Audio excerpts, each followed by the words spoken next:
La historia de Miguel Campodónico comienza en Bogliasco, un antiguo poblado situado a solo 11 kilómetros del puerto de Génova. Allí nació el 28 de septiembre de 1857. Allí también se educó, pero como tantos otros italianos, antes de cumplir los 18 años, decidió probar suerte al otro lado del mar. Cruzó el Atlántico y en 1875 llegó al puerto de Buenos Aires, donde comenzó una nueva vida. Eran años de una gran inmigración, y uno de los lugares elegidos por los italianos fue el barrio de Valvanera, en las cercanías de la estación de trenes de Once. Es allí donde encontramos el primer dato biográfico de Don Miguel, en una guía comercial de Buenos Aires del año 1878, en la que aparece al frente de una fonda, en la calle Pasco número 2. Pero como buen genovés, no tardó en involucrarse en la industria naviera. Ejerció durante algunos años la profesión de práctico y piloto en los ríos Paraná y Uruguay y se convirtió en socio de una empresa de vapores que navegaba los ríos Paraguay y Alto Paraná. El 20 de diciembre de 1884, Miguel Campodónico se casó con María Borsone. El matrimonio tuvo 12 hijos. Los 3 primeros nacieron en Capital Federal, donde la familia vivió entre 1884 y 1890. Primero en el barrio de San Telmo y luego en La Boca, donde Don Miguel levantó un importante almacén en la esquina de General Lamadrid y Palos, a una cuadra del Riachuelo y 2 de la popular Caminito. Los 9 hijos restantes nacieron en la ciudad de La Plata, entre 1891 y 1914. La ciudad fundada por Dardo Rocha sería también el lugar elegido por Don Miguel Campodónico para alcanzar sus grandes logros empresariales.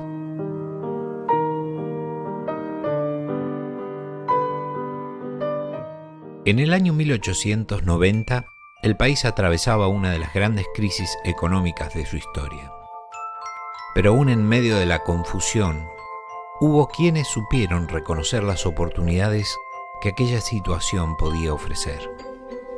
Uno de ellos fue Miguel Campodónico. Con 15 años en el país, su familia consolidada y un pequeño capital, producto de su capacidad y su esfuerzo, aquella crisis planteaba un nuevo desafío para Don Miguel. Sin embargo, en un país plagado de incertidumbres, volvió a apostar a la producción y el trabajo. Fue así que junto a Juan Stegui, Juan Cuffini y Antonio Borsone, arrendaron a Juan Sansoni un molino ubicado entre las calles 34, 35, 133 y 135, una zona de quintas establecida a las afueras de la ciudad de La Plata, barrio hoy conocido como La Granja. El molino tomó el nombre de El Cisne y funcionó bajo la firma Campodónico y Compañía hasta 1900. El espíritu emprendedor de Don Miguel convirtió a El Cisne en una próspera empresa familiar. Sus oficinas y el depósito de harinas se encontraban en el centro de la ciudad, en la calle 11 entre 44 y 45. En los primeros años, la inversión ascendió a unos 12.000 pesos nacionales que se destinaron a maquinarias y nuevas construcciones en el molino. En el año 1894, la sociedad compró finalmente el molino El Cisne.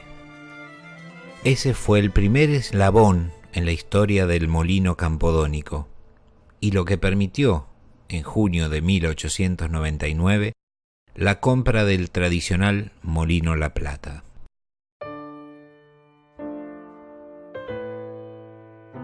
Fundado por Julián Gámez, con el nombre de Molino D'Amico, el 5 de junio de 1888, el establecimiento se levantó en su sede actual, en la manzana delimitada por las calles 1, 2, 57 y 58 de la ciudad de La Plata. En junio de 1899, Miguel Campodónico y su socio, Juan Stegui, compraron a Pedro Biglione el molino La Plata. La operación se realizó por un valor total de 140.000 pesos. La sociedad Campodónico y Compañía explotó desde entonces en forma simultánea ambos molinos, el Cisne y La Plata, hasta que un incendio en el primero de estos precipitó la decisión de continuar adelante con solo uno de ellos, el molino La Plata. En junio de 1900, la sociedad se disolvió de común acuerdo a través de una escritura pública rubricada ante el escribano Alberto Conce. Miguel Campodónico compró entonces su parte a su ex socio, quedándose con el 100% de las propiedades. Tras la disolución de la sociedad, trasladó al molino La Plata las maquinarias que no habían sido afectadas por el incendio del Cisne e invirtió en ampliaciones edilicias y más equipamiento para aumentar la producción. Además, en 1908 incorporó al molino la fábrica de hielo, para la que aprovechó el agua destilada obtenida de los grandes motores a vapor que movilizaban el molino. En sus primeros años, alcanzó a producir 800 barras de 30 kilos de hielo por día. Fiel a su espíritu emprendedor, en mayo de 1901 fundó en las instalaciones del ex Molino El Cisne un viñedo al que llamó Santa María, que a pesar de no haber prosperado, marcaba la decisión de crecimiento y expansión que inspiró a aquel inmigrante genovés que había logrado todo aquello en 25 años de intenso trabajo.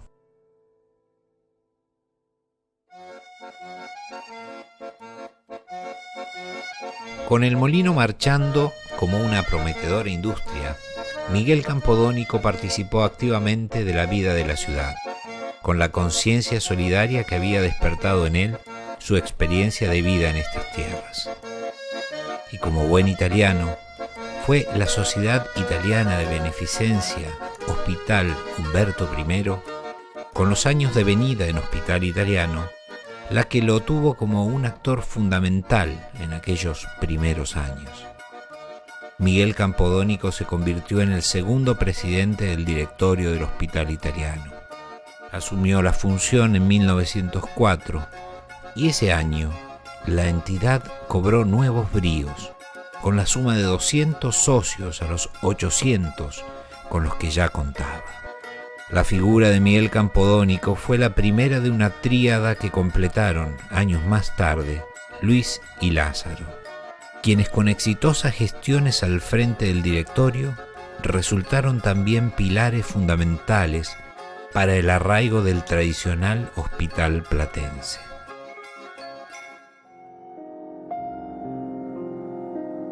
Miguel Campodónico falleció el 9 de diciembre de 1915 en su casa de la calle 58, número 331, que no era otra cosa que el propio molino que él mismo convirtió en una de las empresas más importantes de la ciudad. Desde entonces, ese compromiso empresarial y comunitario fue tomado como bandera por sus descendientes, quienes dieron continuidad a la obra de Don Miguel a través de la sociedad anónima Miguel Campodónico Limitada, que quedó constituida el 30 de octubre de 1920. El año 1934 fue un año crucial para el molino. Un incendio destruyó sus instalaciones, deteniendo su producción totalmente. Inspirados en el espíritu de su fundador, sus descendientes no dudaron en reconstruir el molino, modernizarlo y retomar la producción en pocos meses. El nuevo molino, de origen inglés, permitió realizar una molienda diaria de 120 toneladas de trigo. El molino Campodónico tiene actualmente una capacidad de molienda de 360 toneladas diarias y de almacenamiento de trigo de 45.000 toneladas. Se ubica entre las 15 firmas más importantes del país en el ramo y elabora productos de alta calidad. En 1991 obtuvo el prestigioso premio Massey Ferguson por su excelencia y trayectoria.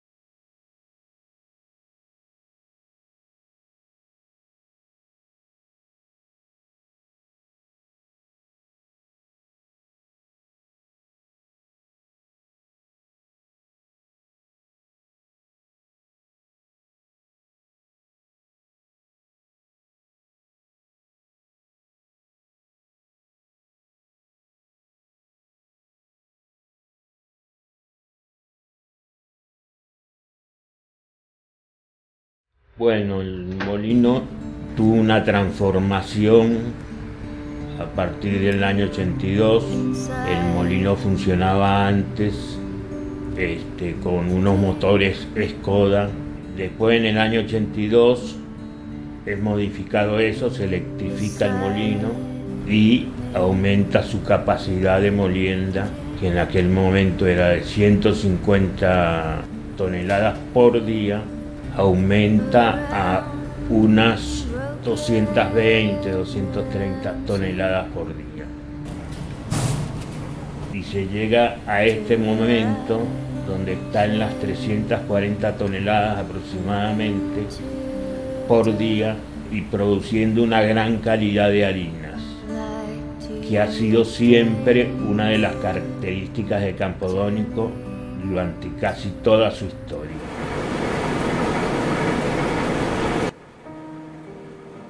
El molino toda su vida se caracterizó por mantener un régimen familiar. En el directorio de Campodónico siempre se mantuvo a Campodónico o descendientes de Campodónico. El caso mío, yo soy cuarta generación y mi apellido Campodónico es mi apellido materno. Ahora en el molino también ya ingresaron a trabajar 2 personas de quinta generación, también descendientes de Campodónico. Se está estudiando la posibilidad de hacer un molino nuevo. Ya se compraron 3 hectáreas en el parque industrial y la idea en un futuro es poder hacer un molino totalmente moderno y nuevo. No es cosa fácil, porque tendría que estar funcionando este molino y terminado el otro para poder mudarnos sin cortar la producción. De todas maneras, es un proyecto a futuro. Por eso se están estudiando diferentes opciones sin tener nada en firme. No vaya a ser cosa que los accionistas se asustan y dicen, estos van a hacer algo descabellado, algo alocado. No, en eso creo que todos los campodónicos, las 5 generaciones campodónicos, siempre han sido y hemos sido muy previsores en lo que tratamos de hacer. Justamente por eso creo que estamos cumpliendo los 125 años, por la gran disciplina que han tenido las 5 generaciones de Campodónico, que han tenido a su mando el molino durante todos estos 125